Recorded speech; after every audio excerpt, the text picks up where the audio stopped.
তো চলো আমাদের প্রথমে আমরা যেটা নিয়ে দেখি সেটা হচ্ছে আমাদের জটিল শর্করা এবং তার গঠন। তো এই জটিল শর্করা এবং তার গঠন জানতে গেলে আমাদের প্রথমে সরল শর্করা জানতে হবে, তাই তো। তো সরল শর্করা হিসেবে আমরা কি পড়েছিলাম,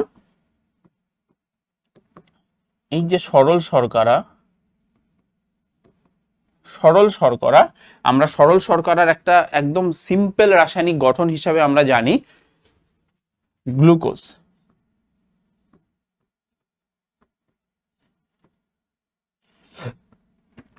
ঠিক আছে, গ্লুকোজের অণু কিন্তু আমরা জানি হচ্ছে একটা সরল শর্করার গঠন, এবং সেই গঠন অনুযায়ী যখন আমরা গ্লুকোজকে দেখেছিলাম সেইখানে কি দেখেছিলাম যে গ্লুকোজ ফটোসিনথেসিস প্রসেসে তৈরি হচ্ছে সালোক সংশ্লেষ ক্রিয়ায়,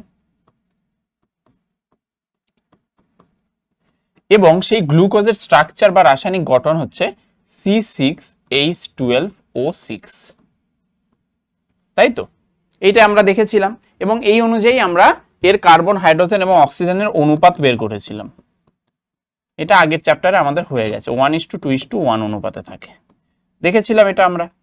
এইবার এই যে গ্লুকোজ অণু, এইটা হচ্ছে একটা সিম্পল সুগার। এবার এই সিম্পল সুগার, অনেকগুলো সিম্পল সুগার মানে অনেকগুলো গ্লুকোজ অণু বা ওই ধরনের সিম্পল সুগার যদি পরপর জুড়ে, তখন আমাদের তৈরি হয় হচ্ছে জটিল শর্করা। তাহলে জটিল শর্করা কি? সরল শর্করা প্লাস সরল শর্করা। ঠিক আছে, এইভাবে আমরা দেখি। ঠিক আছে, তো এইবার এই সরল শর্করা ধরো আমাদের এই যে গ্লুকোজ অণু, এটাকেই যদি আমরা একটা গ্লুকোজ অণু ধরি, একটা সরল শর্করা গ্লুকোজ আর একটা সরল শর্করা হচ্ছে গ্লুকোজ, তাহলে আমাদের কি হচ্ছে, দুটো সরল শর্করা লাগলো। তাহলে দুটো সরল শর্করা যখন থাকছে, সেটা থেকে যেটা তৈরি হচ্ছে সেটা আমাদের কি তৈরি হয়, দ্বি শর্করা। কারণ এটা এক শর্করা, এটা এক শর্করা, তাই তো। এটা হচ্ছে এক শর্করা, এটাও এক শর্করা, এটা দিয়ে আমাদের কি তৈরি হলো, দ্বি শর্করা, দ্বি শর্করা। ঠিক আছে, এবার এই দ্বি শর্করার উদাহরণ হচ্ছে গ্লুকোজ আর গ্লুকোজ যদি মেলে তাহলে আমরা কি পাই, সেটা হচ্ছে মল্টোজ। মল্টোজ, ঠিক আছে, মল্টোজ হচ্ছে আমাদের তাহলে কি, দ্বি শর্করা, মানে দুটো একক শর্করা নিয়ে যেটা তৈরি হচ্ছে সেটা হচ্ছে আমাদের দ্বি শর্করা, এবং সেই একক শর্করা এই ক্ষেত্রে কি হচ্ছে, গ্লুকোজ এবং গ্লুকোজ, দুটো গ্লুকোজের অণু। ক্লিয়ার? তাহলে এইভাবে কিন্তু আমাদের তৈরি হচ্ছে জটিল শর্করা। এরপর যদি আমি আরেকটা দ্বি শর্করার উদাহরণ নিই, সেটার ক্ষেত্রে ধরো এখানে কি আছে, এটা 1 নম্বর উদাহরণ গেল। 2 নম্বর উদাহরণ ধরো আমি একটা গ্লুকোজ অণু নিলাম, আর একটা কি করলাম, আর একটা নিলাম, দেখো সুক্রোজ বলে আরেকটা একক শর্করা আছে, সেই সুক্রোজটাকে আমরা নিলাম। এই সুক্রোজও কিন্তু একক শর্করা, কিসে থাকে, এটা কিন্তু আখে থাকে, আখ। তো এটাও একক শর্করা, ঠিক আছে। আর এটা তো জানোই এটাও এক শর্করা। তাহলে এটা দিয়েও আমাদের দ্বি শর্করা তৈরি হবে সেম ভাবে। তো সেই দ্বি শর্করার কি নাম, সেই দ্বি শর্করার নাম হচ্ছে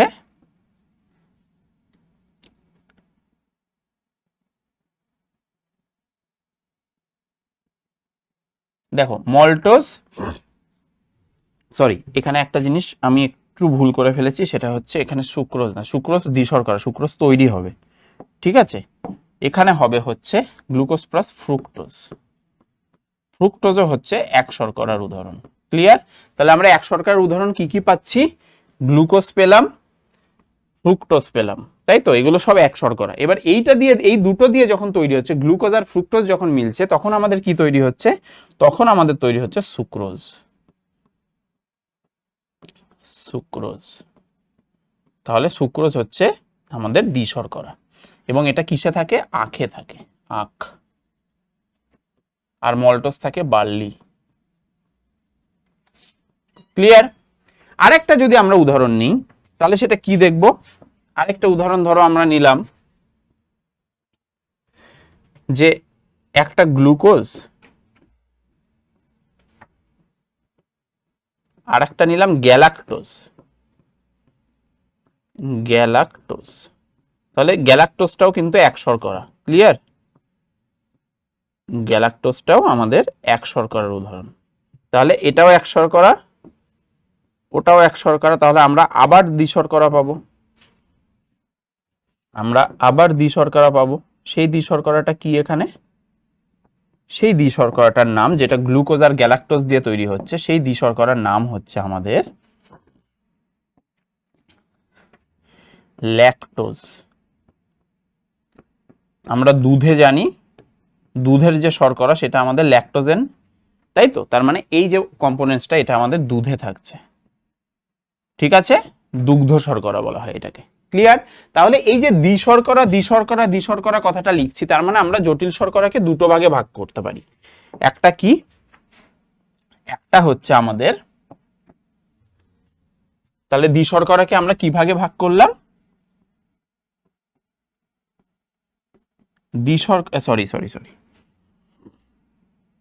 জটিল শর্করাকে আমরা কি ভাগে ভাগ করলাম? জটিল শর্করাকে আমরা জেনারেলি দু রকম ভাগে ভাগ করছি। কি কি ভাগ? একটা হচ্ছে আমাদের দ্বিশর্করা, এবং আরেকটা হচ্ছে আমাদের বহু শর্করা। ঠিক আছে, তাহলে দ্বিশর্করা যেহেতু দুটো গ্লুকোজ বা দুটো সরল শর্করা নিয়ে হচ্ছে, এইটাকে বলা হয় ডাইস্যাকারাইড। আমরা জানি স্যাকারাইড মানে হচ্ছে আমাদের শর্করা, তাহলে এটা ডাইস্যাকারাইড, আর বহু শর্করা হচ্ছে পলিস্যাকারাইড।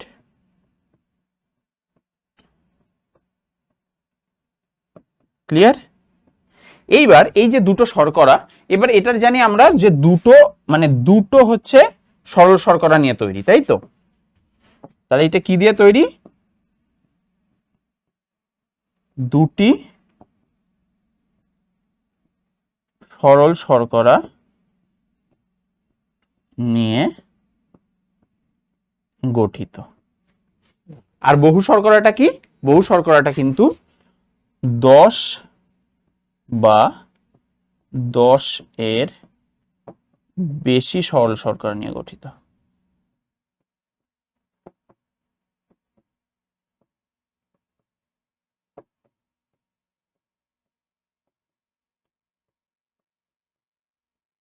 ক্লিয়ার? তার মানে দেখো কি হচ্ছে, যে দ্বিশর্করা হচ্ছে দুটো সরল শর্করা নিয়ে তৈরি হচ্ছে, আর পলিস্যাকারাইড যেটা বহু শর্করা, সেটা কি অন্ততপক্ষে 10টা সরল শর্করা থাকতেই হবে, এবং তার থেকে বেশি থাকলে আরো ভালো, কিন্তু 10-এর কম কিন্তু শর্করাকে আমরা বহু শর্করা বলি না।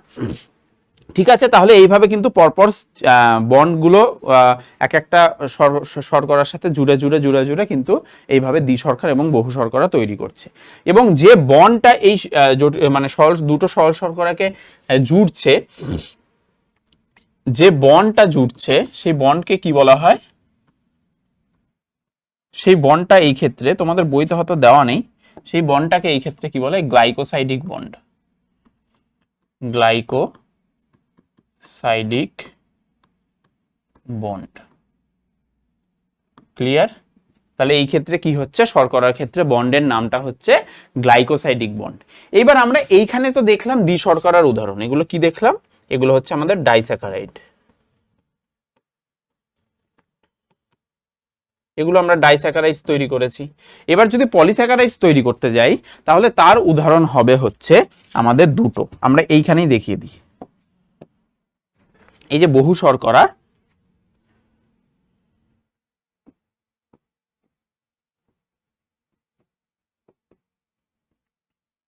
বহু শর্করার উদাহরণ কি হচ্ছে? বহু শর্করার উদাহরণ হচ্ছে আমাদের শ্বেতসার। এগুলো জেনারেলি সঞ্চিত অবস্থায় থাকে, এবং গ্লাইকোজেন।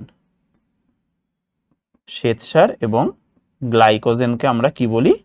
বহু শর্করা। ক্লিয়ার? বহু শর্করার উদাহরণ তাহলে আমাদের কি হচ্ছে? শ্বেতসার এবং গ্লাইকোজেন।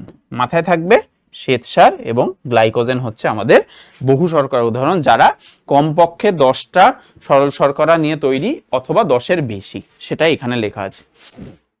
এইবার আমরা তো দেখলাম যে নর্মালি গঠন অনুযায়ী আমাদের এই সূত্রটা কাজ করছে এই ক্ষেত্রে, তাই না?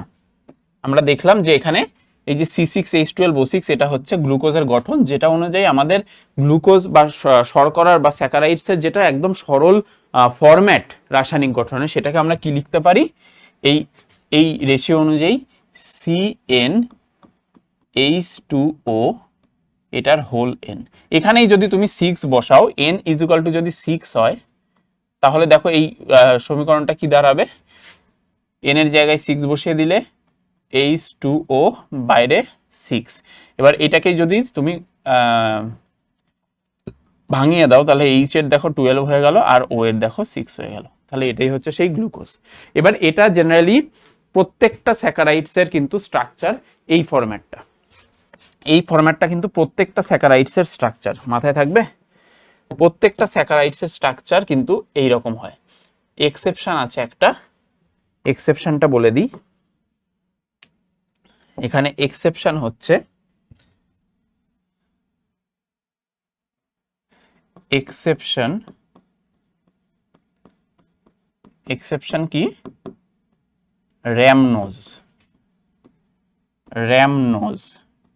র্যামনোজের স্ট্রাকচার কি? C6H12O5। C6H12O5, দেখো এখানে O6 নেই, তার মানে এই জিনিসটা মানছে না। এটা মাথায় থাকবে। কিভাবে আলাদা হলো? তাহলে এক্সেপশন যদি আমি বলি যে কোন ডাইস্যাকারাইডটা স্যাকারাইড বা জটিল শর্করাটা আমাদের এই যে সরল শর্করা, যেটা কিনা আমাদের নর্মাল যে স্ট্রাকচার শর্করার রাসায়নিক গঠন সেইটা মানছে না, সেটা কি? র্যামনোজ। মাথায় থাকবে। তাহলে আমাদের কিন্তু জটিল শর্করা এবং তার গঠন ব্যাপারটা আমাদের মোটামুটি ক্লিয়ার। এবার আমরা চলে আসি এর কিছু কাজে। তো দেখো, প্রথমেই আমরা শর্করা হিসেবে জানি যে শর্করার ক্ষেত্রে কিন্তু আমাদের খাবারের, আমরা দৈনন্দিন জীবনে যা খাই তার বেশিরভাগ পরিমাণই কিন্তু আমাদের শর্করা জাতীয় খাবার খাই। তার মানে দেহ গঠনে এর গুরুত্বপূর্ণ ভূমিকা আছে, কারণ 70 to 80% খাবারই কিন্তু আমাদের শর্করা জাতীয় খাবার।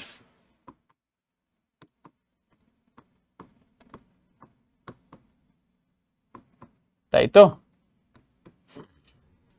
আমরা জানি 70 থেকে 80% খাবার আমরা শর্করা জাতীয় খাবার খাই। তো সেইটা ইনডিরেক্টলি বা ডিরেক্টলি কি করছে? আমাদের দেহের যে গঠন সেইটা কিন্তু বাড়াচ্ছে। ক্লিয়ার? আচ্ছা, সেকেন্ড যেটা বলেছে সেটা হচ্ছে আমাদের শক্তি সরবরাহ। তো আমরা জানি যে এই যে সুগার, এই যে ধরো আমরা গ্লুকন ডি খাই, বাইরে থেকে ঘেমে এলাম, বাড়িতে এলাম, এবার আর শরীর দিচ্ছে না, যা ঘাম সব বেরিয়ে গেছে, এবার আমাদের ইনস্ট্যান্ট যে এনার্জি সেটাকে ফেরানোর জন্য আমরা গ্লুকন ডি খাই। তার মানে এটা কি করছে? এটা কিন্তু শক্তি সরবরাহ করছে, ইনস্ট্যান্ট এনার্জি প্রোভাইড করে।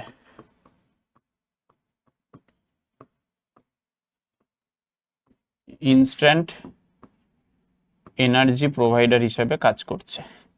তার মানে কি করছে? তার মানে মেইনলি কাজ করছে কিভাবে? এরা কিন্তু কর্মক্ষমতা বাড়াচ্ছে খুব জলদি, কর্মক্ষমতা বাড়ায় এবং কি তাপ শক্তি উৎপন্ন করে। তাপ শক্তি উৎপন্ন করে। এইবার এই যে তাপ শক্তি উৎপন্ন করছে, এই তাপ শক্তির উৎপন্নটা কিভাবে হচ্ছে? এই যে তাপ শক্তি উৎপন্ন করছে শর্করা, সেই শর্করার জারণ হচ্ছে, শর্করার জারণ, অক্সিডেশন হচ্ছে। তো শর্করার জারণের ক্ষেত্রে আমরা কি রকম ভাবে এনার্জি পাই? 4.3 কিলো ক্যালোরি পার গ্রাম। এটা মাথায় রাখতে হবে। এক গ্রামে জারণে আমাদের কি হচ্ছে, কত এনার্জি পাচ্ছি আমরা? 4.3 কিলো ক্যালোরি পার গ্রাম কিন্তু এনার্জি পাচ্ছি শর্করার জারণের ফলে। ক্লিয়ার? তাহলে শক্তি সরবরাহটা কিভাবে হচ্ছে বোঝা গেছে। যে এই যে তাপ শক্তি উৎপন্ন করছে, আমাদের কর্মক্ষমতা বাড়াচ্ছে, ইনস্ট্যান্ট এনার্জি প্রোভাইড করছে। ক্লিয়ার? তাহলে এই দুটো কাজ। এরপর আমাদের 3 নম্বর যে কাজ সেটা হচ্ছে সঞ্চয়। তো সঞ্চয় আমরা জানি যে গ্লাইকোজেন হিসাবে কিন্তু আমাদের সঞ্চিত হয় শর্করা।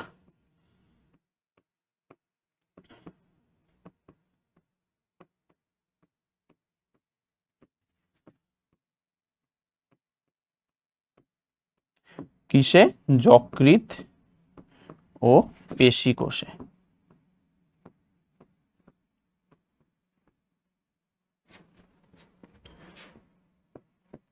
সঞ্চিত হয়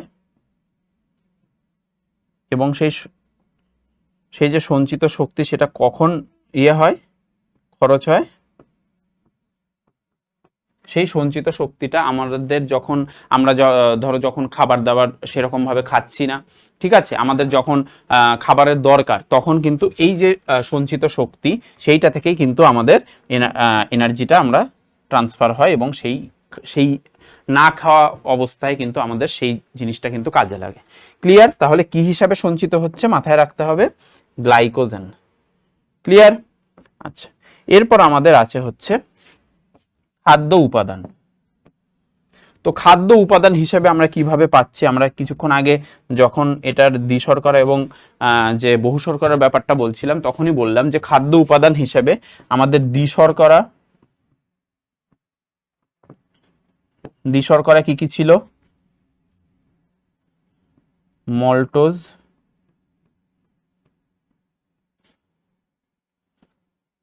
সুক্রোজ,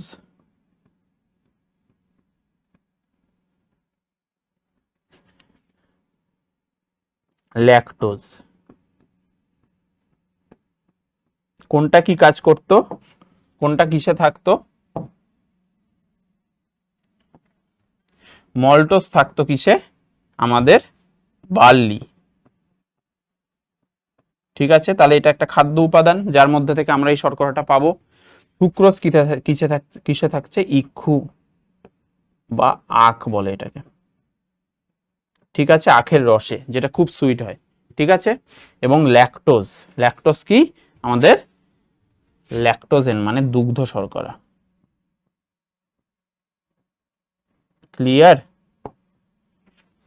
ক্লিয়ার? তাহলে আমরা দ্বিশর্করার ব্যাপারটা দেখলাম এবং পলিস্যাকারাইড যেগুলো, সেগুলো বিভিন্ন রকম কিন্তু কাজে আসে। তো এইগুলো হচ্ছে আমাদের খাদ্য উপাদান, মাথায় থাকবে। চলো তাহলে আমরা এবার পরের স্লাইডে চলে যাই। আমাদের শর্করা কমপ্লিট। এবার আমরা চলে আসছি আমাদের কি নিয়ে? প্রোটিন নিয়ে। তো প্রোটিন ব্যাপারটা বলতে গেলে আমাদের প্রথমেই মাথায় আসে কি? মাথায় আসে আমাদের অ্যামাইনো অ্যাসিড।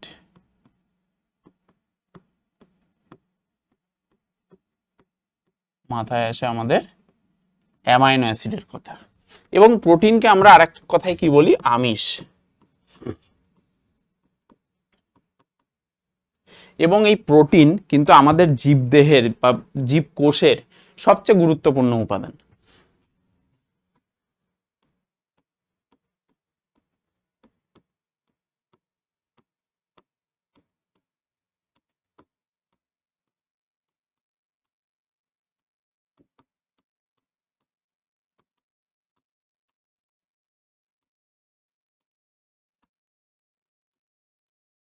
ক্লিয়ার? কারণ প্রত্যেকটা কোষে যখন তৈরি হয় তখন আমাদের কি, আপনারা যদি কোষের একটা স্ট্রাকচার দেখি, আমাদের জেনারেলি লিপিড আর প্রোটিনের স্তর দিয়ে গঠিত একটা কোষ। এটা আমরা পড়ব, এটা কোষ পর্দা। ঠিক আছে, এগুলো লিপিড, এর মধ্যে একটা প্রোটিন থাকছে, আবার লিপিড থাকছে। ঠিক আছে, এইগুলো হচ্ছে প্রোটিন। তারপর উপরেও থাকছে, নিচেও থাকছে, মানে ভেতরেও থাকছে। এইগুলো কিন্তু এক একটা প্রোটিন। মাথায় থাকবে। তাহলে আমাদের প্রত্যেকটা কোষের কিন্তু একটা গুরুত্বপূর্ণ উপাদান হচ্ছে প্রোটিন। এইবার এই যে অ্যামাইনো অ্যাসিড, এইটাকে আমরা কি বলতাম? যে প্রোটিনের গঠনগত একক। তাই বলতাম গঠনগত একক। অ্যামাইনো অ্যাসিড, এবার এই অ্যামাইনো অ্যাসিড গুলো কিন্তু পরপর জুড়ে কিন্তু আমাদের প্রোটিন তৈরি করছে। তো সেটা কিভাবে করছে, আমরা অ্যামাইনো অ্যাসিডের স্ট্রাকচার কি দেখেছিলাম? অ্যামাইনো অ্যাসিডের স্ট্রাকচার দেখেছিলাম, এটা হচ্ছে আমাদের সাইড চেন, যেটা ভেরিয়েবলের জন্য আমাদের প্রোটিনগুলো নাম আলাদা আলাদা হয়ে যায়। একদিকে দেখেছিলাম কার্বক্সিল মূলক, আর একদিকে দেখেছিলাম অ্যামিনো মূলক। এইটা হচ্ছে আমাদের মেইন অ্যামাইনো অ্যাসিডের স্ট্রাকচার ছিল। এইবার এইটার সাথে কিভাবে জুড়ে জুড়ে জুড়ে জুড়ে এই পলিপেপটাইড শৃঙ্খল তৈরি করছে, এবং সেই পলিপেপটাইড শৃঙ্খলই কিন্তু ধীরে ধীরে পরে পেপটাইডস এবং প্রোটিনে পরিণত হয়। তো কিভাবে করছে সেটা আমরা একটু দেখে নিই। তো প্রথমে কি হচ্ছে, একটা অ্যামাইনো অ্যাসিড ধরো থাকছে, এটাকে আমরা আরো ভেঙে নিই।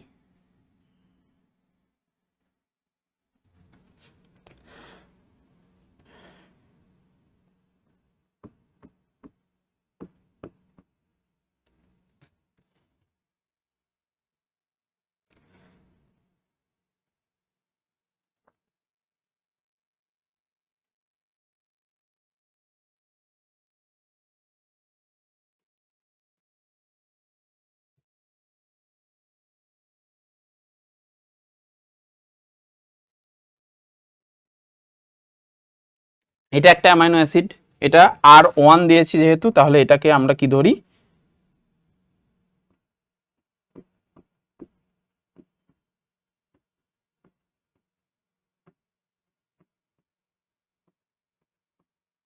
Amino acid 1। এর সাথে আমরা জুড়ছি কি, এর সাথে আমরা জুড়ছি আমাদের আরেকটা অ্যামাইনো অ্যাসিড, সেটাও এই ফরম্যাটেই থাকবে। কি ফরম্যাটে, এখানে এই যে NH2 এর H-টাকে আমরা এখানে একটা লিখলাম, ঠিক আছে, এবং আরেকটা কি করলাম, দেখো NH2টাকে কিভাবে লিখলাম দেখো।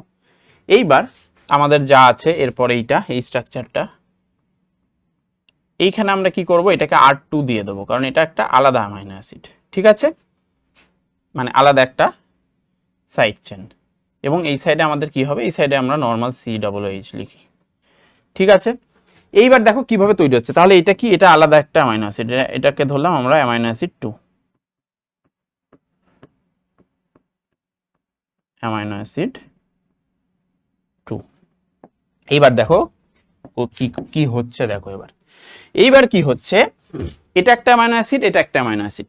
এই অ্যামাইনো অ্যাসিডের এই যে হাইড্রোজেনটা, এই অ্যামাইনো অ্যাসিডের হাইড্রক্সিল মূলকের সাথে অ্যাড হচ্ছে, জুড়ছে। জোড়ার ফলে কি তৈরি হচ্ছে, এরা বেরিয়ে যাচ্ছে, এরা বেরিয়ে গিয়ে কি তৈরি করছে, জলের অণু তৈরি করছে, তাই তো। একটা হাইড্রোজেন আর একটা হাইড্রক্সিল মূলক দুটো মিলে কি তৈরি করলো, এক অণু জল তৈরি করলো। এবার যে এই জলটা তৈরি হলো, তখন কি হচ্ছে, এই পোর্শনটা আর থাকছে না, এই পোর্শনটা যদি চলে যায়, আমাদের এবার এই পুরো দুটো স্ট্রাকচার, দুটো অ্যামাইনো অ্যাসিডের স্ট্রাকচার জুড়ে যাবে। জুড়ে গিয়ে কি তৈরি হবে,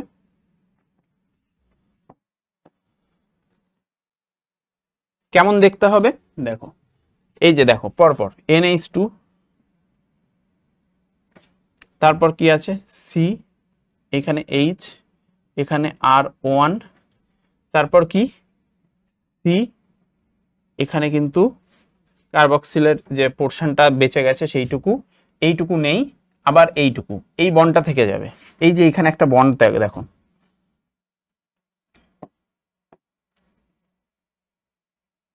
এইখানে একটা বন্ড, এই বন্ডটা এইটার আর এইটার মিলে একটা বন্ড তৈরি হয়েছে। এবং তারপর আমাদের কি আছে, তারপর আমাদের এই পোর্শনটা NH, তারপর কি CH, তারপর এখানে আরেকটা সাইড চেন COOH। এইটা তৈরি হচ্ছে আমাদের একটা পলিপেপটাইড। এটা কি তৈরি হলো, বা ডাইপেপটাইড বলা যায়। এইবার এই যে বন্ডটা তৈরি হলো না, এই যে বন্ডটা তৈরি হলো, এই বন্ডটাকে আমরা কি বলবো, এই বন্ডটাকে আমরা বলি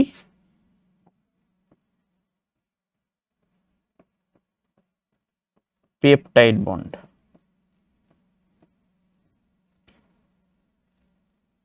খুব ইম্পর্টেন্ট এটা, কিভাবে তৈরি হলো সেটা বোঝাটা, পেপটাইড বন্ড কি করে তৈরি করলাম। ঠিক আছে, এবং এই স্ট্রাকচারটাকে জেনারেলি, এই যে স্ট্রাকচারটা এইখান থেকে এতটা, এই স্ট্রাকচারটা দিয়ে কিন্তু কোশ্চেন আসে। এই স্ট্রাকচারটা তুলে দেয় এবং দিয়ে বলে যে এটা কি বোঝাচ্ছে, এটা কি বন্ড বা কি ধরনের। দেখো আমরা গ্লাইকোসাইডিক বন্ডে কি করেছিলাম, দুটো সল শর্করাকে জুড়েছিলাম, দ্বিশর্করা তৈরি করছিলাম। তো সেম কিন্তু এইখানে পেপটাইড বন্ডটাও কিন্তু সেম কাজ করছে। ঠিক আছে, পেপটাইড বন্ডটাও তাহলে সেম কাজ করছে। এবার এইরকম ভাবে অজস্র যখন পরপর জুড়বে, এখানে তো আমরা দুটো অ্যামাইনো অ্যাসিড নিয়েছিলাম, এরকম ভাবে পরপর পরপর পরপর জুড়ে জুড়ে কি হবে, পলিপেপটাইড শৃঙ্খল তৈরি করবে। কি তৈরি করবে?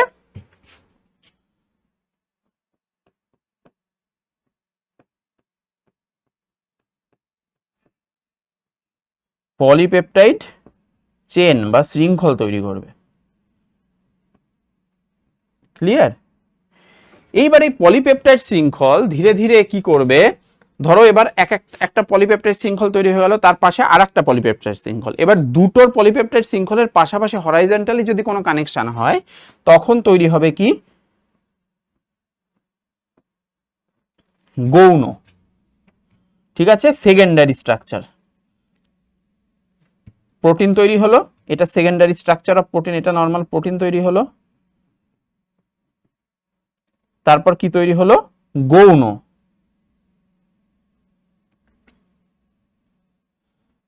গৌণ গঠন, কিসের গৌণ গঠন? প্রোটিনের। এবং সেটা যদি আরো ভাঁজ খায়, এরপরে যদি আরো ভাঁজ খায় ধীরে ধীরে, আরো হয়তো কিছু ইন্টারনাল কিছু বন্ড গঠন করলো, এবং ধীরে ধীরে সেটা কিসে পরিণত হয়, 3D স্ট্রাকচারে পরিণত হয়। 3D স্ট্রাকচারে পরিণত হয়ে যায়, কারণ প্রোটিন কিন্তু এত ইজিলি পাওয়া যায় না, মানে একদম সিম্পল একটা চেনের মতো সেরকম না, প্রোটিন কিন্তু খুব জটিল স্ট্রাকচার। তো সেই স্ট্রাকচারটা তৈরি হয় কিন্তু শেষে 3D স্ট্রাকচার, পরপর পরপর প্রচুর পলিপেপটাইড শৃঙ্খল থেকে প্রোটিন তৈরি হলো, তারপর সেকেন্ডারি স্ট্রাকচার, তারপর টার্সিয়ারি স্ট্রাকচার, কোয়াটারনারি স্ট্রাকচার, এইভাবে ধীরে ধীরে ধীরে ধীরে ভাঁজ খেয়ে খেয়ে শেষে 3D স্ট্রাকচার তৈরি করলো। কারণ তুমি সামনে থেকে জাস্ট দেখতে পাবে না, পুরো ঘুরে দেখতে হবে যে প্রোটিনটা কিভাবে তৈরি। ক্লিয়ার? এইভাবে কিন্তু তৈরি হলো আমাদের প্রোটিন, এবং তার মেইন যে কনসেপ্টটা একদম কিভাবে আমাদের এই জায়গাটা ইম্পর্টেন্ট, কিভাবে আমাদের পেপটাইড বন্ডটা তৈরি হলো, এই কারণ কোশ্চেন এইখান থেকেই আসে। ঠিক আছে, তাহলে কিভাবে তৈরি করলাম বুঝে গেছো? চলো এবার আমরা প্রোটিনের শ্রেণী বিভাগ দেখব। প্রোটিনকে এবার আমরা একটু ভাগ করি। দেখো প্রোটিনকে যদি আমরা ভাগ করতে যাই না, তাহলে আমাদের আসবে প্রথমে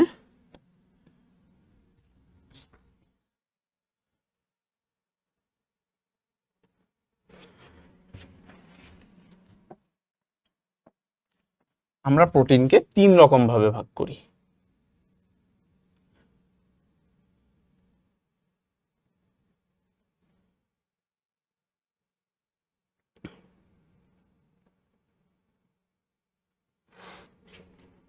কি কি ভাগ? প্রথমে আমরা দেখব সরল প্রোটিন।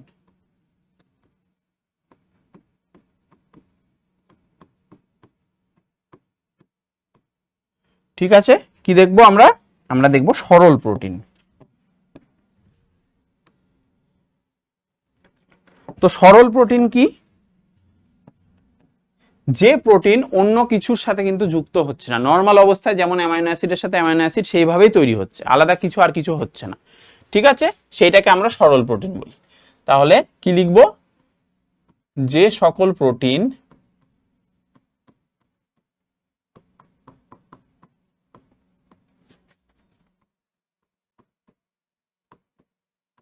সাধারণত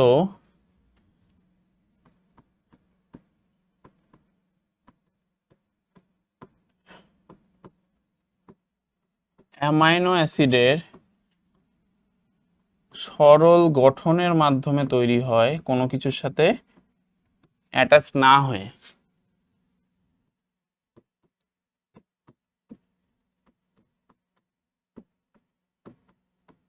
ঠিক আছে, কোনো কিছুর সাথে অ্যাটাচ না হয়ে সেগুলোকে আমরা কি বলবো? সরল প্রোটিন।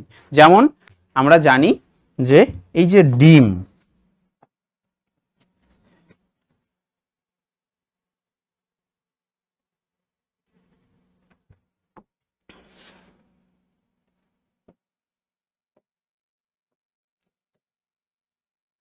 একটা ডিমের স্ট্রাকচার কিন্তু কি বোঝায়, এই যে ডিমের যে সাদা পোর্শনটা, ঠিক আছে, ডিমের সাদা অংশ, সেখানে কি প্রোটিন থাকে, সেখানে কিন্তু সরল প্রোটিন থাকে। সেই প্রোটিনটার নাম কেউ বলতে পারবে? সেই প্রোটিনটার নাম হচ্ছে অ্যালবুমিন প্রোটিন। কি প্রোটিন থাকছে এর মধ্যে? এর মধ্যে থাকছে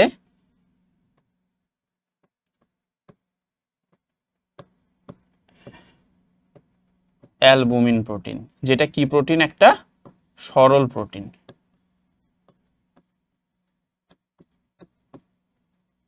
ক্লিয়ার? তাহলে আমরা সরল প্রোটিনের উদাহরণ কি পড়লাম? অ্যালবুমিন।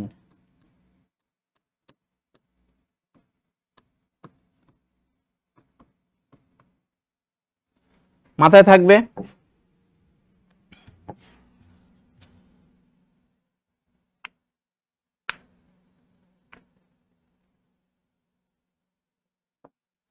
এইবার আমাদের সেকেন্ড যে প্রোটিনটা আসছে সেটা হচ্ছে যুগ্ম প্রোটিন।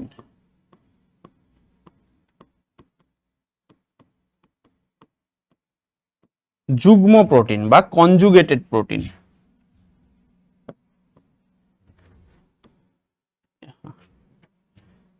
কি আসছে আমাদের? আসছে যুগ্ম প্রোটিন। তাহলে যুগ্ম প্রোটিনের ডেফিনেশন কি বললাম? যে সকল প্রোটিন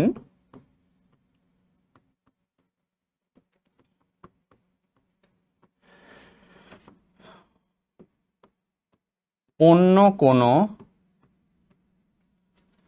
প্রস্থেটিক গ্রুপের সাথে যুক্ত হয়।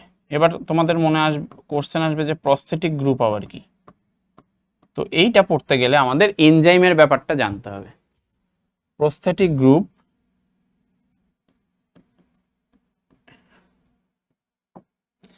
এর সাথে যুক্ত হয়ে তৈরি হয়, সেটাকে আমরা কি বলি? সেটাকে আমরা বলি যুগ্ম প্রোটিন বা কনজুগেটেড প্রোটিন। তাহলে এটা কি? এটা হচ্ছে সিম্পল, এটা হচ্ছে কনজুগেটেড, এর পরেরটা আর একটা আলাদা আসছে। তো এই যে প্রোটিনটা, এটা কিনা কি হচ্ছে? প্রস্থেটিক গ্রুপের সাথে যুক্ত হয়ে তৈরি হচ্ছে। যে কোনো রকমের আলাদা একটা কম্পোনেন্টস যেটার সাথে প্রোটিনটা যুক্ত হয়ে যে প্রোটিনটা তৈরি করছে আলটিমেটলি, সেটা আমাদের যুগ্ম প্রোটিন। তো সেই রকম একটা প্রোটিনের উদাহরণ হচ্ছে নিউক্লিয় প্রোটিন। নিউক্লিয় প্রোটিন। তো এই যে নিউক্লিয় প্রোটিনটা, এটা আমরা কোথায় দেখতে পাই? এইটা আমরা দেখতে পাই, এই যে আমরা ডিএনএ স্ট্রাকচার বা এই সম্পর্কে জানি, তো ডিএনএ স্ট্রাকচারে কি হিস্টোন নামে একটা জিনিস আছে। কি আছে? হিস্টোন। সেই হিস্টোনটা এক রকমের প্রোটিন। সেই হিস্টোনটাকে কি করে, এইরকম দেখতে হয় চাকতির মতো, সেইটাকে র্যাপ করে করে কিন্তু ডিএনএ গুলো জুড়তে থাকে। ঠিক আছে? তাহলে এইগুলো কি? এগুলোকেই বলা হয় হিস্টোন প্রোটিন। আর এইগুলো হচ্ছে ডিএনএ। তাহলে দেখো, দুটো প্রোটিন কিন্তু নর্মাল ভাবে তৈরি হয়নি। তাহলে এই যে পুরোটা, এই পুরোটাকে বলছে আমাদের নিউক্লিয় প্রোটিন। এই দুটো মিলে, হিস্টোন আর ডিএনএ মিলে আমাদের কি তৈরি হচ্ছে? নিউক্লিয় প্রোটিন তৈরি হচ্ছে। নিউক্লিয় প্রোটিন মানে কি? Histone plus DNA. ঠিক আছে? এইটা মিলে কিন্তু আমাদের তৈরি হলো হচ্ছে এই যে নিউক্লিয় প্রোটিন। তাহলে এটা এক রকমের যুগ্ম প্রোটিন। দেখো, যুগ্ম জিনিস আছে, দুটো আলাদা আলাদা জিনিস আছে, সেটা মিলে তৈরি হচ্ছে। এরপর যেটা আছে আমাদের, সেটার নাম হচ্ছে লব্ধ প্রোটিন। লব্ধ প্রোটিন।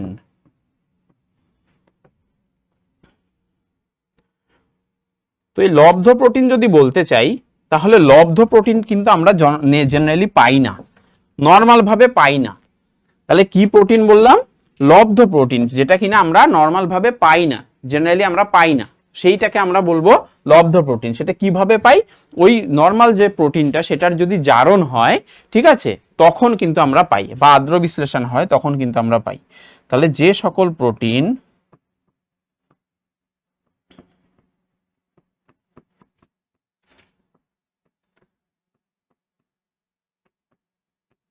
সাধারণভাবে দুর্লভ কিন্তু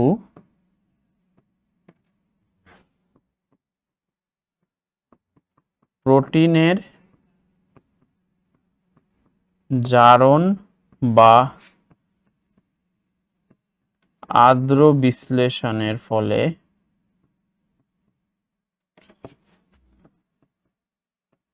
তৈরি হয়, তখন সেটাকে আমরা কি প্রোটিন বলি? তখন সেই প্রোটিনটাকে আমরা বলি লব্ধ প্রোটিন, যেটা আমরা পাই, ঠিক আছে, পাই যেটাকে। ক্লিয়ার? তাহলে সিম্পল প্রোটিন, কনজুগেটেড প্রোটিন এবং লব্ধ প্রোটিন, ঠিক আছে, যেটাকে আমরা আরেক কথায় কি বলি? ডেরাইভড। কোথা থেকে ডেরাইভড হয়েছে? একটা প্রোটিনের জারণ বা আদ্র বিশ্লেষণের ফলে। কিভাবে? প্রোটিনের জারণ বা আদ্র বিশ্লেষণের ফলে কিন্তু যে প্রোটিনটা আমরা পাচ্ছি সেটা হচ্ছে লব্ধ প্রোটিন। যেমন পেপটন, যেমন কি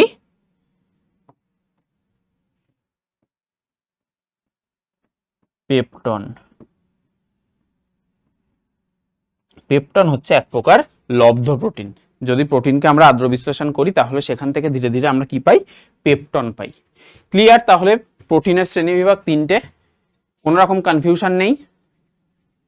চলো তাহলে আমরা এবার এগোই কাজের দিকে। কাজের দিকে এগোতে গেলে আমাদের প্রোটিনের যে মেইন ভূমিকা সেটা হচ্ছে দেহ গঠন। তো আমাদের দেহের যাবতীয় যা অঙ্গ প্রত্যঙ্গ, যাবতীয় যা কিছু দেখতে পাচ্ছ সব কিন্তু প্রোটিন দিয়ে তৈরি। তাহলে দেহের সমস্ত প্রকার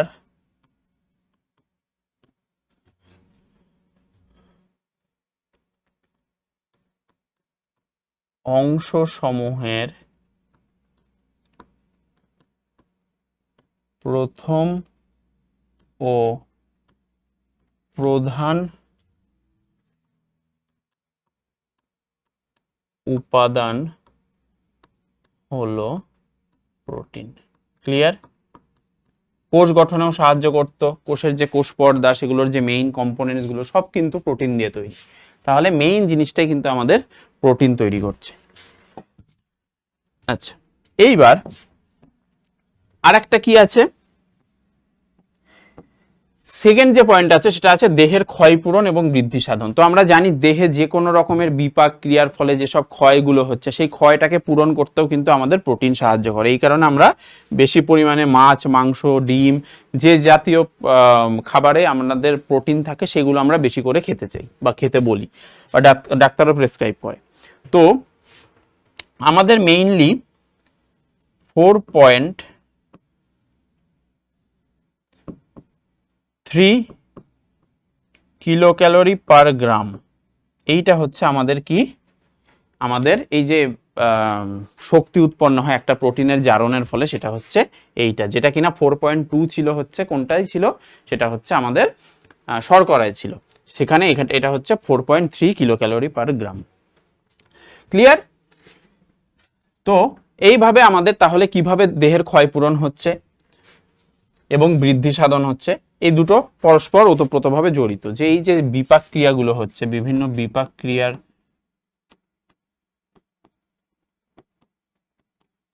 ফলে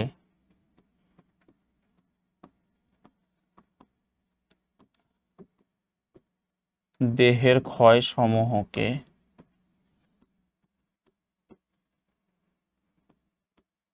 পুনর্জীবিত করতে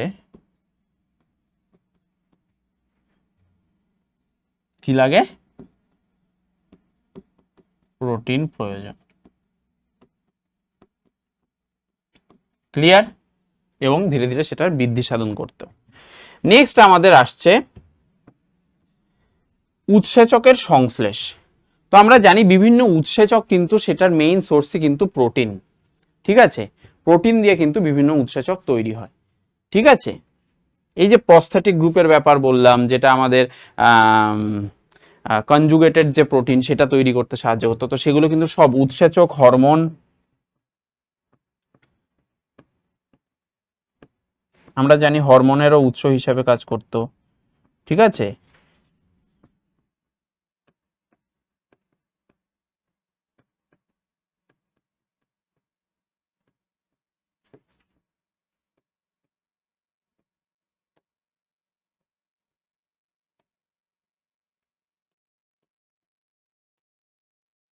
ক্লিয়ার? তাহলে উৎসেচক হরমোন এগুলো তৈরিতেও কিন্তু প্রোটিন কিন্তু মুখ্য ভূমিকা পালন করছে। তাহলে এই হচ্ছে মোটামুটি আমাদের প্রোটিনের কাজ। আরো তো প্রচুর কাজ আছে, প্রোটিনের কাজের কোনো শেষ নেই। আচ্ছা, এরপর আমাদের চলে আসবে হচ্ছে ফ্যাট বা লিপিড, তাই তো? এটাকে আমরা কি বলি? ইংলিশ টার্মে বলি এটাকে আমরা লিপিড, লিপিড বা স্নেহ পদার্থ বলা হয়। তো এগুলো জেনারেলি একটু অয়েলি টাইপের সাবস্টেন্স, তেল জাতীয়, এই ধরনের ব্যাপারটা থেকে এই স্নেহ পদার্থের ধারণাটা এসছে। তো আমরা সরল বা ক্ষুদ্র অণুসমূহের মধ্যে, মাইক্রোমলিকুলস এর মধ্যে আমরা কি পড়েছিলাম? ফ্যাটি অ্যাসিড বলে একটা ব্যাপার পড়েছিলাম, এবং বলেছিলাম যে এই ফ্যাটি অ্যাসিড কিন্তু ফ্যাট তৈরির একটা মেইন কম্পোনেন্টস। ক্লিয়ার? তাহলে এইবার এই ফ্যাটটা কিভাবে তৈরি হচ্ছে সেটা আমাদের জানতে হবে। এইটার ক্ষেত্রে মেইন যে ব্যাপারটা, যেটার ক্ষেত্রে গুরুত্ব দিতে হবে, সেটা হচ্ছে স্ট্রাকচারটা, ফ্যাটের স্ট্রাকচারটা কিভাবে তৈরি হয়। তো এই ফ্যাটটা বানাতে গেলে আমাদের এখানে একটা নর্মাল একটা ভার্সন দেখাই, যে ফ্যাট যদি আমাদের বানাতে হয় তাহলে আমাদের মেইনলি কি লাগবে? মেইনলি লাগবে হাইড্রক্সিল মূলকওয়ালা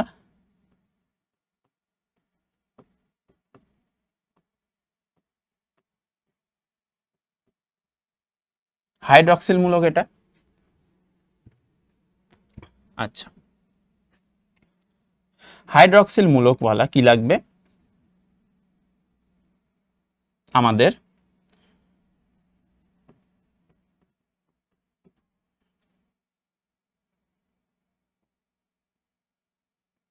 গ্লিসারল বা অ্যালকোহল। দেখাবো এগুলো স্ট্রাকচার কিভাবে হচ্ছে, দেখাবো। হাইড্রক্সিল মূলকওয়ালা গ্লিসারল লাগবে, এবং তার সাথে কি লাগবে? তার সাথে আমাদের লাগবে ফ্যাটি অ্যাসিড। এই দুটো মিললে কি তৈরি হবে? এই দুটো মিললে তৈরি হবে আমাদের এস্টার।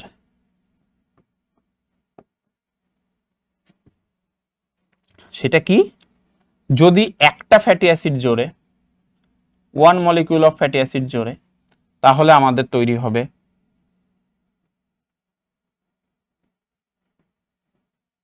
মনোগ্লিসারাইড।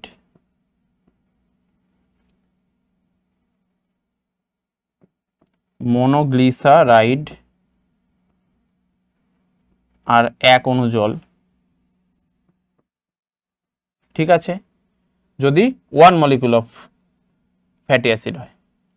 দেন যদি two molecule of fatty acid হয়, তাহলে কি হবে? তাহলে হয়ে যাবে ডাইগ্লিসারাইড।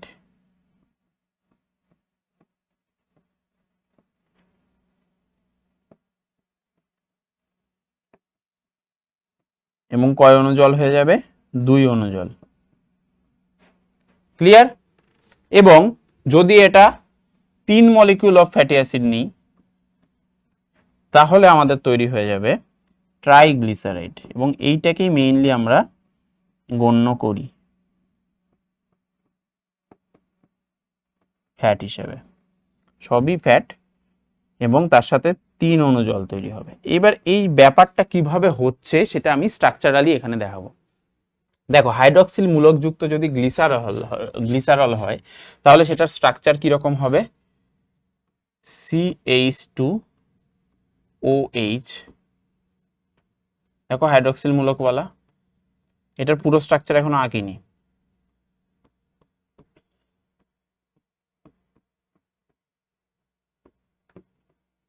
এটা কি করলাম?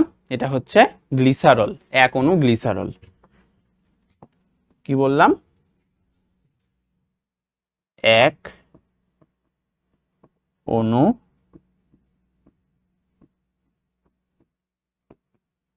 গ্লিসারল। ক্লিয়ার? এরপর এর সাথে অ্যাড করব কি, ধরো আমি 3 মলিকিউল অফ ফ্যাটি অ্যাসিড নিচ্ছি, আমরা ট্রাইগ্লিসারাইড তৈরি করতে চাইছি। আমরা কি তৈরি করতে চাইছি? এইটা তৈরি করতে চাইছি। তাহলে এইটা তৈরি করতে হলে আমাদের কি করতে হবে? আমাদের 3 মলিকিউলস অফ, এই যে এইটা 3 মলিকিউলস অফ ফ্যাটি অ্যাসিড নিতে হবে। তাহলে আমরা 3 মলিকিউলস অফ ফ্যাটি অ্যাসিড নিচ্ছি। দেখো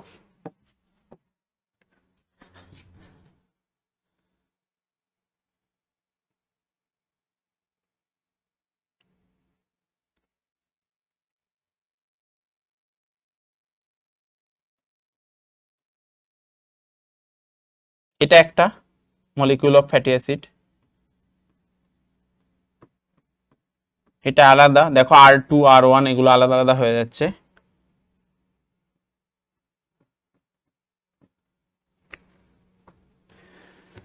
ক্লিয়ার? তাহলে এখানে আমরা কি নিয়েছি? 3টে আলাদা আলাদা মলিকিউল অফ কি নিয়েছি? ফ্যাটি অ্যাসিড নিয়েছি। তাহলে 3 মলিকিউলস অফ ফ্যাটি অ্যাসিড।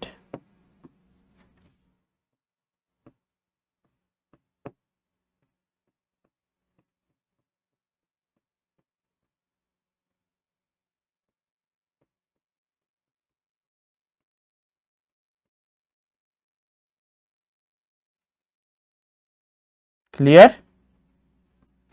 এইবার আমাদের তৈরি করব আমরা কি? ট্রাইগ্লিসারাইড এবং 3 অণু জল। দেখো কিভাবে তৈরি হচ্ছে, এইটাকে ঠিকভাবে দেখবে। দেখো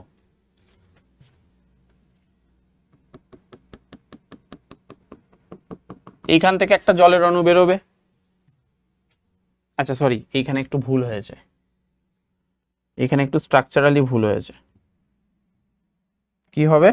এই জায়গাগুলো, ও এর জায়গাগুলো এইচ হবে।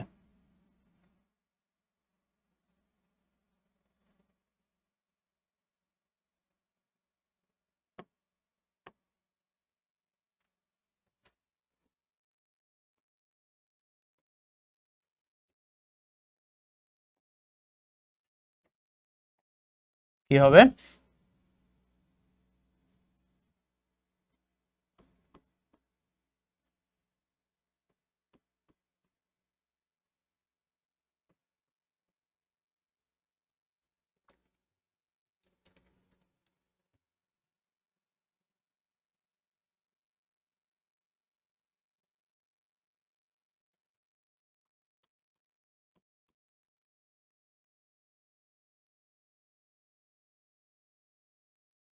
দেখো এইবার আমরা করব হচ্ছে জলের বিয়োজন।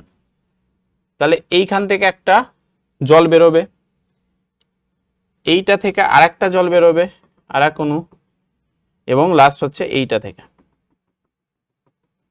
তাই তো? তাহলে 3 অণু জল বেরোচ্ছে, এইখান থেকে একটা বেরোচ্ছে, এইখান থেকে একটা বেরোচ্ছে, এইখান থেকে একটা বেরোচ্ছে।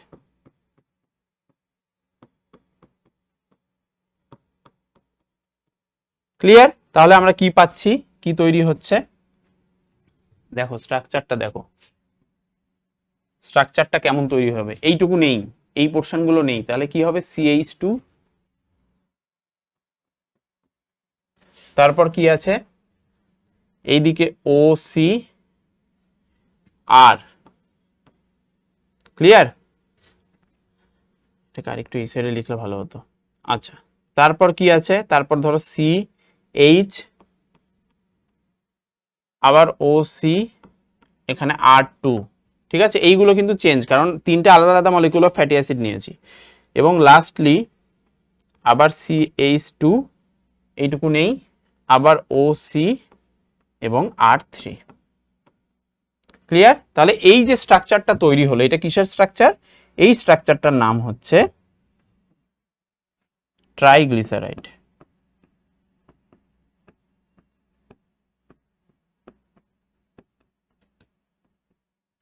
ক্লিয়ার? ট্রাইগ্লিসারাইড তৈরি হলো 1 মলিকিউল অফ, এক অণু, কত?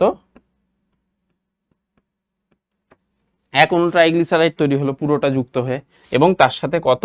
এই দেখো, একটা জল, দুটো জল, তিনটে জল, তাহলে 3 অণু অফ ওয়াটার।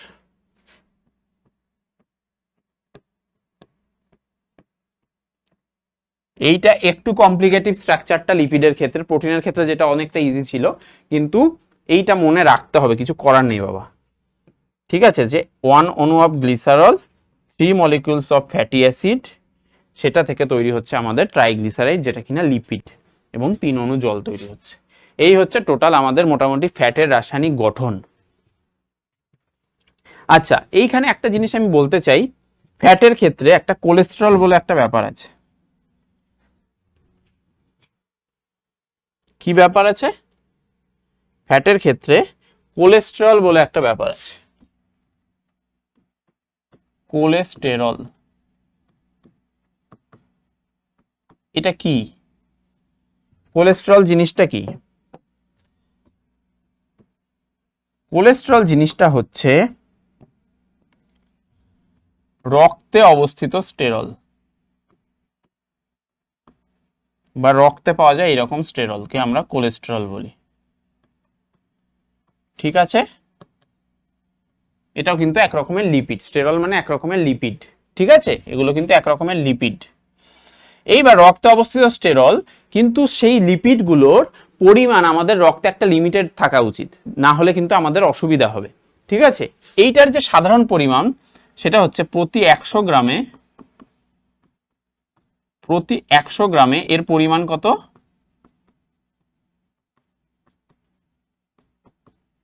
150 থেকে 250 mg প্রতি 100 গ্রাম রক্তে। ক্লিয়ার? তাহলে এটা কিন্তু একটা আলাদা একটা ইনফরমেশন, যেটা কিনা কাজে লাগবে। ক্লিয়ার? প্রতি 100 গ্রাম রক্তে এর স্বাভাবিক পরিমাণ 150 থেকে 250 মিলিগ্রাম।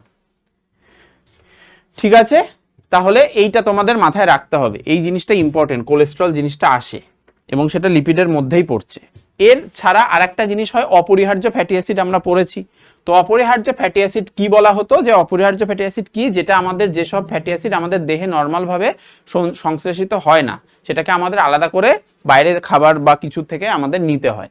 তো সেই রকম একটা অপরিহার্য ফ্যাটি অ্যাসিডের নাম কি? আমরা আগের দিন একটা বলেছিলাম, ওমেগা 3 ফ্যাটি অ্যাসিড। এছাড়াও আর কি হতে পারে সেটা আমরা একটু আজকে একটু দেখে নিই। কি বলছি? অপরিহার্য fatty acid,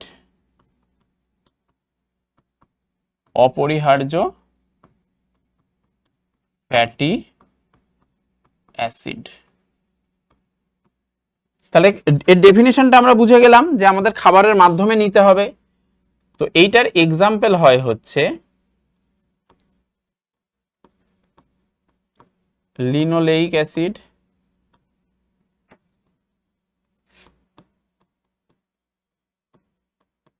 linolenic acid,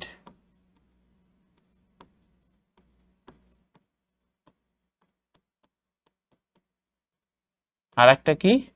arachidonic acid.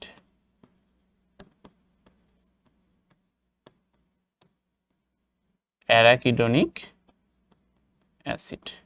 তো এই তিনটের কিন্তু এক্সাম্পল মাথায় রাখতে হবে। ঠিক আছে, এটা ইম্পর্টেন্ট জন্য আমি একটু বলে দিলাম। ওমেগা 3 ছাড়াও কিন্তু আরো কিছু অপরিহার্য অ্যামাইনো অ্যাসিড আছে, যেগুলোর নাম এই তিনটে মাথায় রাখতে হবে। ঠিক আছে, তাহলে অনেকটা ইনফরমেশন হয়ে গেল, বাট মনে রাখাটা খুব ইজি। আমি যেভাবে বললাম সেইভাবে করতে হবে। আচ্ছা, চলো এবার আমরা একটু লিপিডের ফাংশনে চলে যাই। এর তো বহুত ফাংশন। আচ্ছা, লিপিডের আরেকটা জিনিস যদি আমাদের বলতে হয়, সেটা হচ্ছে লিপিড কি? এই যে স্নেহ জাতীয় পদার্থ, সেই ব্যাপারটা আমাদের কিসে কাজ করে? সেটা হচ্ছে আমাদের শক্তির উৎস হিসেবেও কাজ করে। তো এই ক্ষেত্রেও আমাদের সেই শক্তি কিভাবে, কতটা কি পাচ্ছি, সেটা আমাদের জানতে হবে। তো শক্তির উৎস হিসেবে এখানে তৈরি হচ্ছে কত? 9.3 kilo calorie per gram. What happened?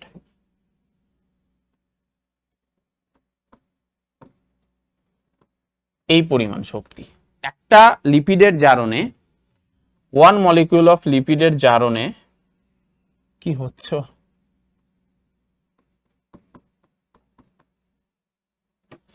আবার কি শুরু হয়েছে পাগলামো?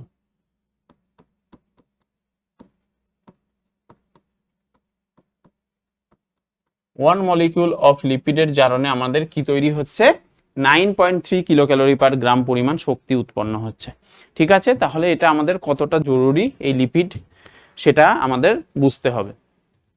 লিপিড জেনারেলি দু রকমের হয়, একটা হয় স্যাচুরেটেড লিপিড, একটা হয় আনস্যাচুরেটেড, মানে ফ্যাটি অ্যাসিড যেটা সেটা আমাদের দু রকমের হয়, একটা স্যাচুরেটেড একটা আনস্যাচুরেটেড। ঠিক আছে, মানে স্যাচুরেটেড মানে কি, যেটার ক্ষেত্রে কোনো রকম বন্ডিং থাকে না, যে এই যে ভেতরের যে দ্বিবন্ধন বা ত্রিবন্ধন সেই ব্যাপারটা থাকে না, এবং এই ফ্যাটি অ্যাসিডগুলো কি হয়, নর্মাল যে উষ্ণতা সেগুলো উচ্চ গলনাঙ্ক বিশিষ্ট, মানে কঠিন থাকে। ঠিক আছে, সেই ক্ষেত্রে আমাদের সেটাকে আমরা বলি স্যাচুরেটেড ফ্যাট। আর আনস্যাচুরেটেড ফ্যাট যেটা, সেটার ক্ষেত্রে আমাদের কি হয়, দ্বিবন্ধনী বা দ্বিযোজী বা ত্রিযোজী বন্ধনী থাকে, এবং সেটা আমাদের নর্মাল যে উষ্ণতা সেই উষ্ণতায় কি থাকে, তরল থাকে, যেমন অয়েল এগুলো। আর কঠিন যেগুলো সেগুলো আলাদা রকমের লিপিড, মানে একটু হার্ডি লিপিড। ঠিক আছে, তো সেই ক্ষেত্রে আমাদের তাহলে কি শক্তির উৎস হিসাবে কাজ করছে, এবং সেই ক্ষেত্রে কতটা পরিমাণ শক্তি এক মলিকিউল অফ লিপিডের জারণে পাচ্ছি, সেটা হচ্ছে আমাদের 9.3 কিলো ক্যালোরি পার গ্রাম। ক্লিয়ার? আচ্ছা, এইবার পরের যে ফাংশনটা সেটা আমাদের কি বলেছে, খাদ্য ভাণ্ডার। খাদ্য ভাণ্ডার হিসাবে কি কাজ করছে? আচ্ছা, এখানে জাস্ট আমি যেহেতু মুখে বললাম তো এটা একটু লিখেই দিই। ফ্যাটি অ্যাসিড যেটা, আমি জানি না এটা ডান্সিং করতে করতে কোথায় কোথায় চলে যাচ্ছে, দেখো আবার চলে গেল। এই যে ফ্যাটি অ্যাসিড, এইটা কি দু রকমের হয়, একটা স্যাচুরেটেড, তোমাদের বইতে নেই সেরকম ভাবে, আর একটা হয় আনস্যাচুরেটেড।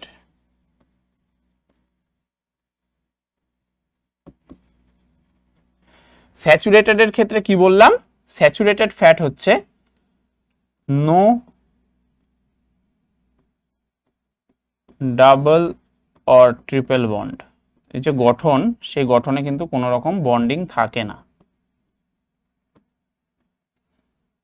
এবং আরেকটা ইনফরমেশন কি, সেটা হচ্ছে নর্মাল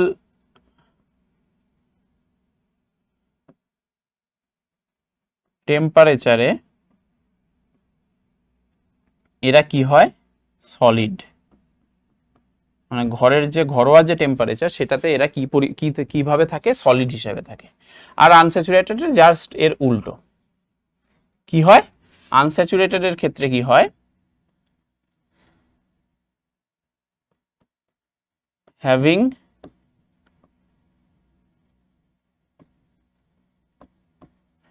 ডাবল, কার ঘাড়ে কে চলে যাচ্ছে, ট্রিপল বন্ড। আর একটা কি, এরা নর্মাল টেম্পারেচারে কি থাকে, লিকুইড থাকে।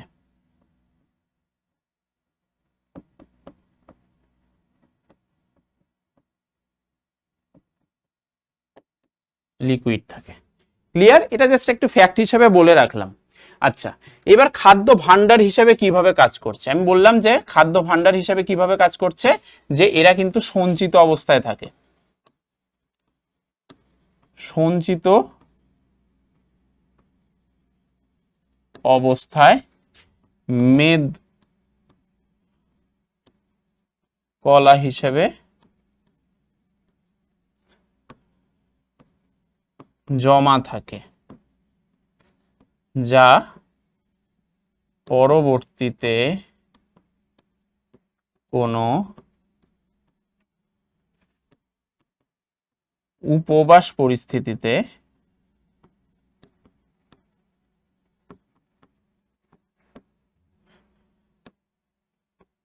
খাদ্যের যোগান হিসেবে কাজ করে।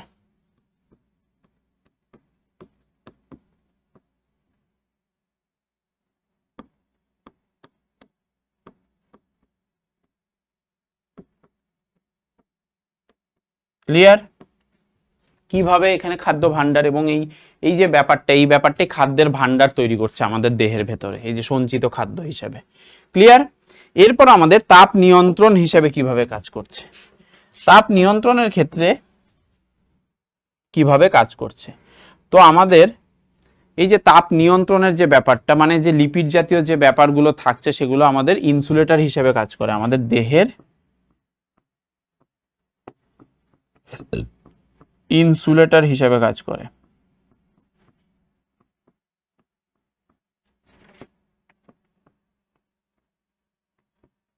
ঠিক আছে, কিসের ইনসুলেটর? তাপের। ক্লিয়ার? যে তাপটাকে ঠিকভাবে আমাদের যে বডি সেটাকে যাতে রেস্ট্রিক্ট করতে পারে সেই হিসাবে কিন্তু আমাদের এই লিপিড জমে সেই লিপিডের ব্যাপারটা থেকে সাপ্লাই হয় সেই জিনিসটা। ক্লিয়ার? আর লাস্টে কি বলেছে? হরমোন উৎপাদনে। তো এই যে আমরা পড়লাম যে কোলেস্টেরল যে হরমোনটা পড়লাম, সেই কোলেস্টেরল হরমোন থেকে কিন্তু আমাদের বায়োসিনথেটিক যে প্রসেস, সেই প্রসেসের মাধ্যমে কি হয়? দুটো হরমোন তৈরি হয়, স্টেরয়েডাল হরমোন জেনারেলি, একটা হচ্ছে ইস্ট্রোজেন, একটা হচ্ছে টেস্টোস্টেরন। তাহলে কি কোলেস্টেরল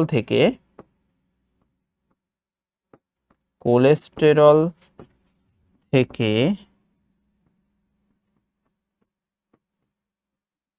গোনাডাল হরমোন কি কি গোনাডাল হরমোন? একটা হচ্ছে ইস্ট্রোজেন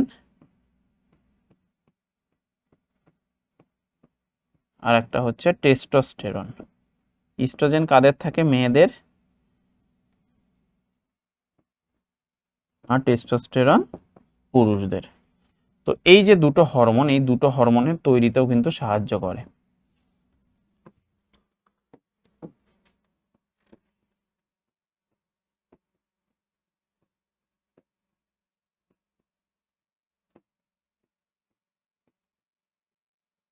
ক্লিয়ার? তাহলে আমরা দেখে নিলাম যে কিভাবে লিপিড কাজ করছে, লিপিডের আমাদের যে দেহের গঠন সংগঠন সেগুলোতে কিভাবে তার ভূমিকা আছে সেগুলো আমরা দেখে নিলাম। এইবার আমরা চলে আসি আরেকটা মেইন ম্যাক্রোমলিকিউলস, যেটা কিনা নিউক্লিওটাইড দিয়ে তৈরি হতো, সেটার নাম হচ্ছে নিউক্লিক অ্যাসিড। তাহলে এর যে গঠনগত একক সেটা কি? নিউক্লিওটাইড। ঠিক আছে, নিউক্লিওটাইডটা কি কি দিয়ে তৈরি ছিল? আগের দিন স্ট্রাকচার হিসাবে দেখিয়েছিলাম, সুগার, ফসফেট, আর কি? Nitrogen base. ক্লিয়ার? এইগুলো দিয়ে কিন্তু আমাদের নিউক্লিওটাইড তৈরি ছিল। এইবার নিউক্লিওটাইড এবং নিউক্লিক অ্যাসিড, এই যে নিউক্লিক অ্যাসিড এটা হচ্ছে আম্লিক প্রকৃতির কম্পোনেন্টস, এবং এটা থেকে আমাদের জেনারেলি দু রকমের হয়।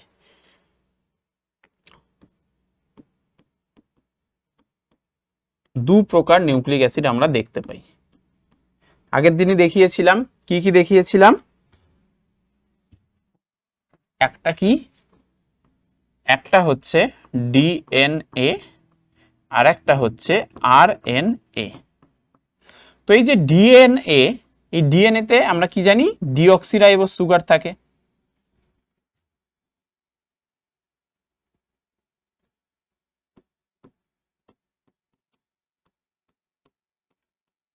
ডিঅক্সিরাইবোজ সুগার থাকে, এটা জানি ডিএনএ। আর কি থাকে? আর নাইট্রোজেন বেস, এই যে পিউরিন হিসাবে কি থাকে? পিউরিনের মধ্যে থাকে অ্যাডেনিন, গুয়ানিন। আর পিরিমিডিনের ক্ষেত্রে কি থাকে?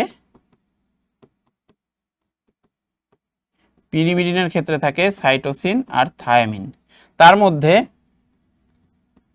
অ্যাডেনিনের সাথে থাইমিন দুটো বন্ড আর সাইটোসিনের সাথে গুয়ানিন তিনটে বন্ড। এইভাবে কিন্তু ডিএনএ স্ট্রাকচারটা তৈরি হয়। আর আরএনএর ক্ষেত্রে কি হচ্ছে? সুগার কি থাকছে? Ribose sugar.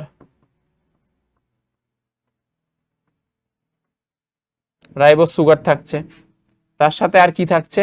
পিউরিন হিসাবে কি থাকছে? ফসফেট তো থাকছেই দুটোতেই।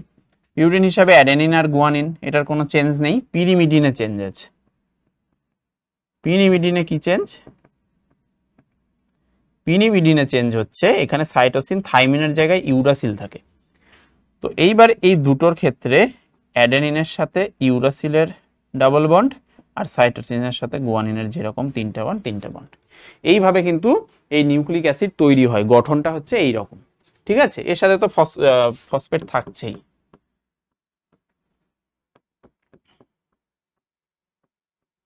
ক্লিয়ার? এইবার যদি আমি কাজে চলে আসি, তাহলে কাজ কি, এই যে ডিএনএ এর কাজ কি? এটা কি করে? বংশগত বৈশিষ্ট্যের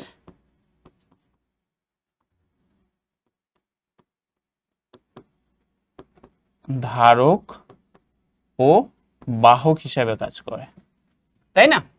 আমরা জানি তো জেনেটিক বস্তু, তো এটা কি জেনেটিক বস্তু। আচ্ছা, আর আরএনএ এর ক্ষেত্রে কি হয়? আরএনএ থেকে আমাদের রাইবোজোম গঠন হয়, রাইবোজোম গঠনে সাহায্য করে, এবং রাইবোজোম গঠনে সাহায্য করলে সেখান থেকে ধীরে ধীরে আরেকটা কি কাজ হবে? প্রোটিন তৈরিতে সাহায্য করে, প্রোটিন সংশ্লেষ।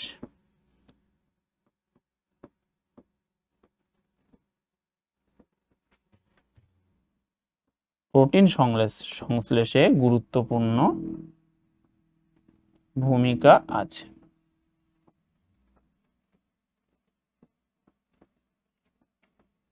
ক্লিয়ার?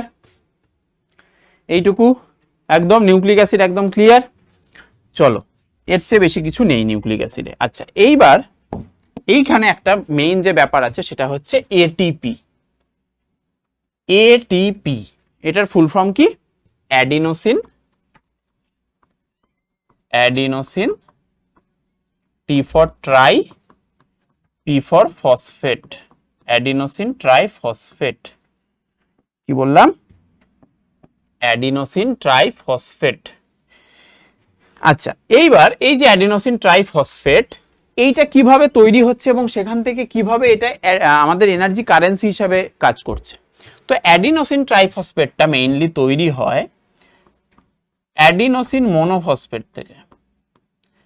অ্যাডিনোসিন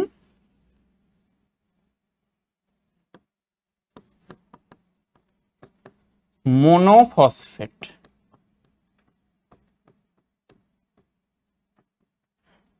সেটার সাথে কি হয়? একটা ফসফেট জোড়ে। এবার এই ফসফেট গুলোর এনার্জি স্টোর করার ক্ষমতা আছে, এনার্জি স্টোর ক্যাপাসিটি আছে। ক্লিয়ার? এর মাধ্যমে কি হয়? এডিপি তৈরি হয়। এইটা ছিল কি? AMP, adenosine monophosphate. এখান থেকে কি তৈরি হলো? Adenosine diphosphate.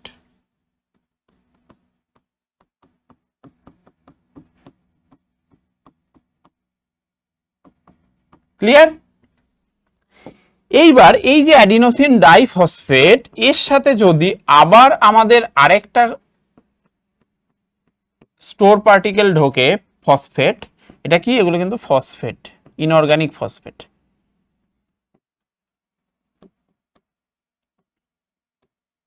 যতবার জুড়বে ততবার শক্তি স্টোর হতে থাকবে, ঠিক আছে?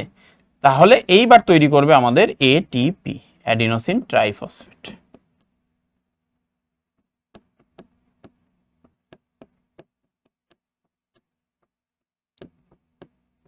ক্লিয়ার? আচ্ছা, এইবার এই যে পুরো ব্যাপারটা গেল, এই যে এটিপির মেইন ভূমিকা দেখা যায় কিসে? শ্বসনে। শ্বসনের ইংলিশ হচ্ছে রেসপিরেশন।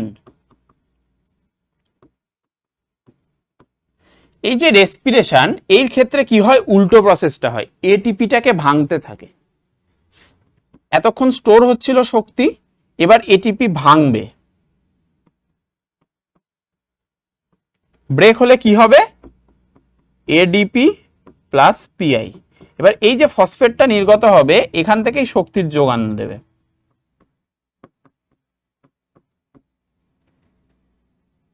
এবং যাবতীয় যা কাজ, বিপাক কাজ হোক, যা কাজ এই শ্বসনের ক্ষেত্রে হোক বা যে ক্ষেত্রেই এটিপি লাগছে সেটাকে ভাঙতে হচ্ছে, তখন কিন্তু এইখান থেকেই শক্তিটা পাওয়া যায়।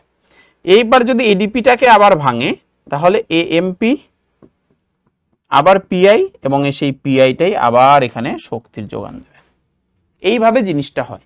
এবং যদি তোমরা দেখো যে কোশ্চেন করতে পারো যে তাহলে এক অণু যদি এটিপির, যেগুলো আমরা লিপিড প্রোটিন ফ্যাটের ক্ষেত্রে দেখছিলাম, সেরকম যদি এক অণু এটিপির যদি জারণ হয় তাহলে কি হয়? এক অণু এটিপি এর জারণে কি হবে 7.3 কিলো ক্যালোরি পার গ্রাম শক্তি মুক্তি হবে। ক্লিয়ার? তাহলে ভাবো এক অণু এটিপির ক্ষেত্রে কতটা পরিমাণ শক্তি কিন্তু বেরোচ্ছে 7.3। ক্লিয়ার? তাহলে আমাদের এনার্জি কারেন্সিটা কিভাবে কারেন্সিটা তৈরি হচ্ছে বুঝতে পেরেছো? এই কারণেই কিন্তু এনার্জি কারেন্সি ব্যাপারটা বলছে। কারেন্সি আমরা টাকা পয়সাকে বলি, এখানে এনার্জিকে বলা হচ্ছে, এবং এটিপিটা কিভাবে সেইটা জেনারেট করছে সেটা বোঝা গেল। চলো তাহলে আমাদের মোটামুটি ম্যাক্রোমলিকিউলস কমপ্লিট। এরপর আমরা পরের দিন চলে আসবো কি নিয়ে, ভিটামিন আর মিনারেলস। তাহলে আমাদের বায়োমলিকিউলস বা এই যে মলিকিউলসগুলো পড়ছিলাম সেইগুলো কমপ্লিট। তারপর আমরা সেলের স্ট্রাকচার, সেলে ঢুকবো। আচ্ছা, এইবার দেখো এখানে একটা কোশ্চেন দিয়েছে যে এইটা একটা স্ট্রাকচার দেখিয়েছে, এই স্ট্রাকচারটা পাশের রাসায়নিক এই গঠনটা সেটা ডটেড লাইন দিয়ে কি বোঝানো হয়েছে, কোন বন্ধনীটা বোঝানো হয়েছে, মানে এই যে এইটা দেখো এটা ডট ডট ডট ডট দেওয়া আছে, এই বন্ধনীটা কি বন্ধনী, এটা কিসের স্ট্রাকচার দেখে বুঝতে পারছো? দেখো সি ডাবল বন্ড ও এইদিকে এনএইচ। তো এইরকম একটা স্ট্রাকচার তৈরি হয়েছিল আমাদের মনে আছে?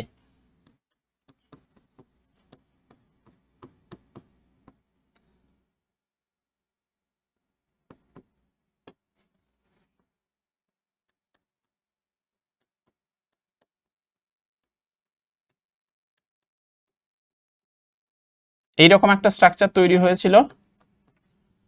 আচ্ছা, এইরকম যখন, তাহলে এটা কিসের স্ট্রাকচার ছিল? এগুলো এক একটা অ্যামাইনো অ্যাসিডের স্ট্রাকচার ছিল, R1 এগুলো হচ্ছে এক একটা আলাদা আলাদা সাইড চেন। এবং এই যে স্ট্রাকচারটা যেটার কথা আমি বলেছিলাম, এই পোর্শনের এই যে বন্ডটা, এটাকে আমরা কি বলছিলাম, এটা কিসের, এটা পুরোটা একটা শৃঙ্খল তৈরি করছে, পলিপেপটাইড শৃঙ্খল, এবং সেখান থেকে কি তৈরি হচ্ছে, প্রোটিন, তাই না? তাহলে এটা কি বন্ড? প্রোটিনের ক্ষেত্রে কি বন্ড ছিল? এটা পেপটাইড বন্ড, তাই তো, পেপটাইড বন্ড। এবং দেখো যখন প্রোটিনটা বা এই যে দুটো অ্যামাইনো অ্যাসিড জুড়ছে, তার এই সাইড কিন্তু এন, মানে এই সাইডটা এন থাকছে, এই সাইডটা সি থাকছে, সেটা বুঝতে পেরেছো? তার মানে এন সাইড থাকছে এই সাইড, এবং এই সাইডটা থাকছে কি সি সাইড। ঠিক আছে, দুটো আলাদা আলাদা সাইড তৈরি হচ্ছে। যেমন আমাদের নর্মাল যখন একটা অ্যামাইনো অ্যাসিড ছিল তখনও যেরকম দেখতে ছিল, যে এই সাইডটা সি ডাবল বন্ড ওএইচ মানে কার্বক্সিল মূলক, এবং এটা অ্যামাইনো মূলক। তো গঠন যখন তৈরি হচ্ছে পেপটাইড বন্ধের মাধ্যমে, তখনও কিন্তু এই সাইডটা মেইনটেইনই থাকছে। ক্লিয়ার? এই সাইডে এন, ওই সাইডে সি। তাহলে এটা আমাদের অ্যান্সারটা কি হবে, যে এটা কি বন্ড? পেপাটাইড দিয়েছে, পেপটাইড বন্ধনী। অ্যান্সার হবে অপশন নাম্বার সি। ঠিক আছে, খুব ইজি যদি ঠিকভাবে আমার লেকচারটা বুঝতে পারো তো। আচ্ছা, এইবার একটা দিয়েছে একটি পলিস্যাকারাইডের উদাহরণ হলো। তো আমরা পলিস্যাকারাইড মানে কি জানি? বহু শর্করা। ন্যূনতম কটা অণু লাগবে সরল শর্করার, বহু শর্করা তৈরি করতে গেলে? গ্রেটার দেন ইকুয়াল 10, তাই তো? Greater than equal 10 molecule of সরল শর্করা লাগবে। ঠিক আছে, আমরা দ্বিশর্করা বা ডাইস্যাকারাইডের উদাহরণ কি পড়েছিলাম? সুক্রোজ পড়েছিলাম, মল্টোজ পড়েছিলাম, আর ল্যাকটোজ পড়েছিলাম। কিন্তু এই ক্ষেত্রে দেখো বহু শর্করা, পলিস্যাকারাইড, অনেকগুলো মানে সরি সরল শর্করা দিয়ে তৈরি। তাহলে সেই রকম এক্সাম্পল কি ছিল? ল্যাকটোজ না, এটা দ্বিশর্করা ছিল, এটা ডাইস্যাকারাইড। গ্লাইকোজেন, গ্লুকোজ তো সরল শর্করা, মনোস্যাকারাইড। সরল শর্করা মানে কি? মনোস্যাকারাইড।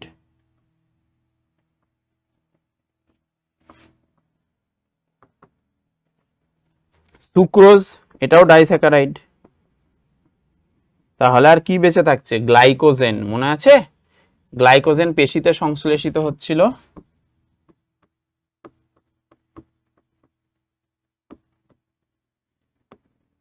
বা সঞ্চিত হচ্ছিল।